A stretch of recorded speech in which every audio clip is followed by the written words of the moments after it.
Chapter 7. The Room with No Door. The old lady grabbed the prince by the hand, so he was standing right next to her at the library fireplace. Before Alfred could ask Nanny what she was doing, she turned the little hand of the gold carriage clock on top of the fireplace anti-clockwise. As if by magic, the pair were spun into another room. Whoosh! I never knew this room was here, hissed Alfred. Shh! Shushed Nanny. They might still hear us. They listened out for voices in the library next door, and as they stood in a tiny windowless room full of junk. There was a nasty metal bath, a broken bicycle, a dog-chewed cricket bat, a weather-beaten picnic basket, a mouldy croquet set, and a battered old Victorian pram with a wonky wheel. Alfred had been all over the palace, but he had never been in here. Hardly surprising, as the room had no door. "Is this a secret room?" he whispered. "Shh!" shushed Nanny. There were a couple of old chipped-cut glass tumblers on a side table. Nanny picked one up and passed the other to the boy. She then placed the top of the tumbler to the wall and the bottom to his ear. Alfred followed suit. Next door, they could hear someone pacing around the library. Who was it? What were they looking for? Whoever it was, and whatever they were looking for, at last it sounded as if they'd found it. After a short while, the pair heard the library door close. They were safe, for now. "In answer to your question, my little prince," began Nanny, "legend has it that there were many secret rooms and passages all over Buckingham Palace. I know of just a few. They must have been built here during World War II. Yes, for the royal family back then, in case that stinker Hitler invaded. King George VI. Oh, my little prince, you've been reading all those books piled up in your bedroom." "History books are my favourite," he said. "I know." "George VI had a wife and 2 daughters," continued the boy. "The elder one became Elizabeth II. Full marks, clever clogs. Elizabeth II. What a ruler she was. We'll never see her like again." Prince Alfred, who was next in line to the throne, nodded his head sorrowfully. He knew more than anyone of his failings. If only he could be more like the great kings and queens of the past. But nature had played him a cruel trick. He was a sickly child. All of a sudden, Alfred thought he saw something move under an old dust sheet. With his eyes, he indicated the pile. Nanny mimed, "What?" Whatever it was, moved again. Nanny nodded and began tiptoeing over to the sheet. The boy stayed close behind, holding on to her cardigan for dear life. The sheet rose into the air. It looked like a ghost.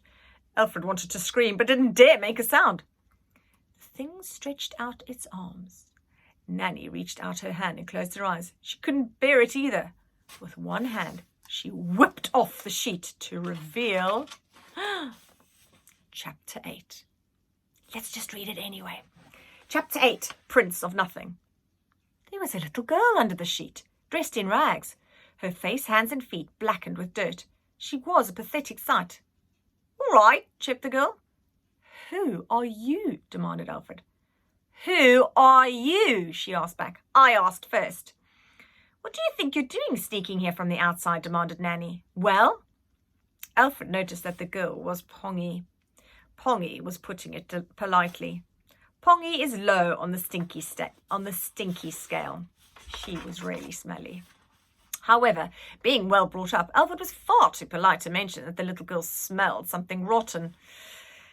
Nanny snatched a broken candelabra and brandished it like a weapon. "Don't beat me," pleaded the girl. "How do we know you're not one of the revolutionaries?" demanded Nanny. I'm not, I swear." Alfred noticed the girl was dripping wet. "You're soaked," he exclaimed. "How did you get into Buckingham Palace?" said Nanny. "This place is a fortress." "Come on, out with it." "I swam?" "Nonsense," scoffed Nanny. "No, it ain't," snapped the girl. "Years ago there were all these trains that ran under the city."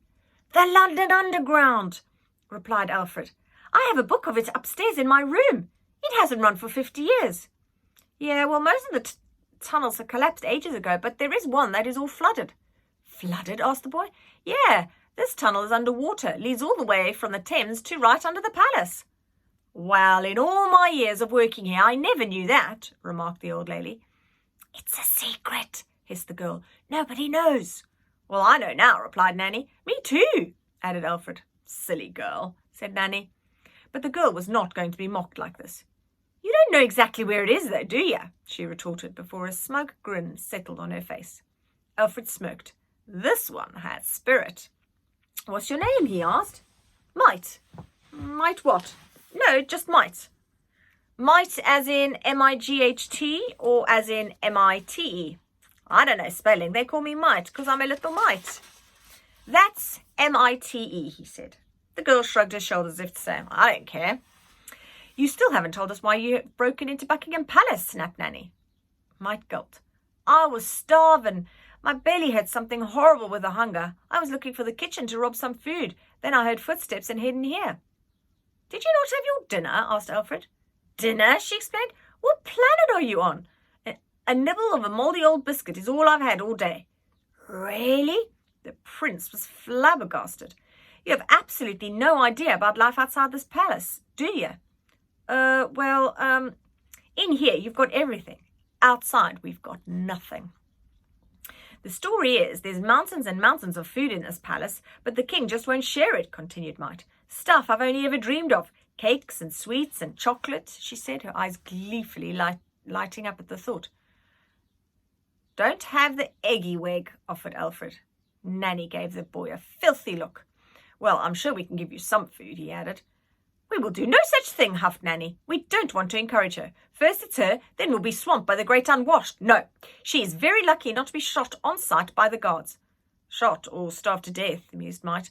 "I was willing to take me chances. You don't know what it's like out there. That's why one day there's going to be a revolution." "I've heard quite enough of this," snapped Nanny.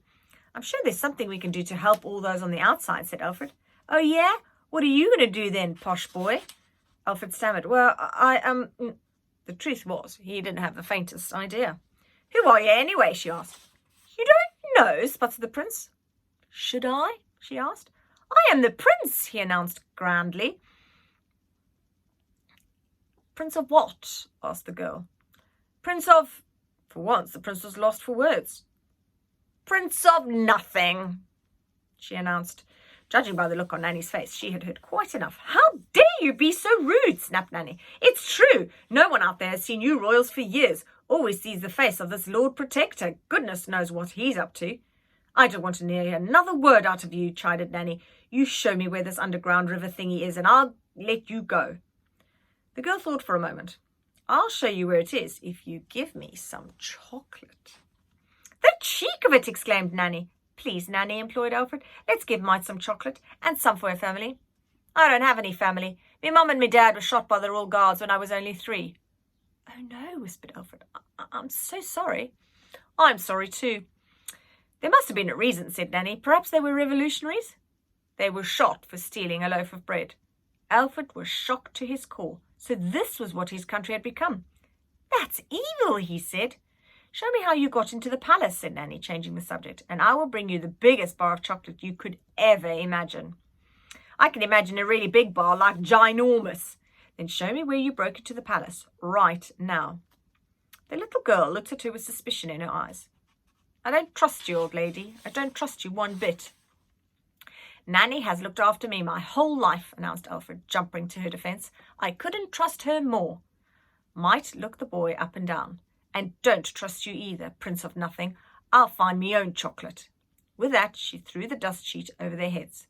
Alfred and Nanny coughed and sputtered in all the dust. When they'd pulled the sheet off, the girl was gone. "Might!" called Alfred. "Might!" They paced around the room, but there was no sign of the little girl anywhere.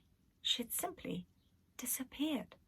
Perhaps she was a ghost after all. See you next time for Chapter 9.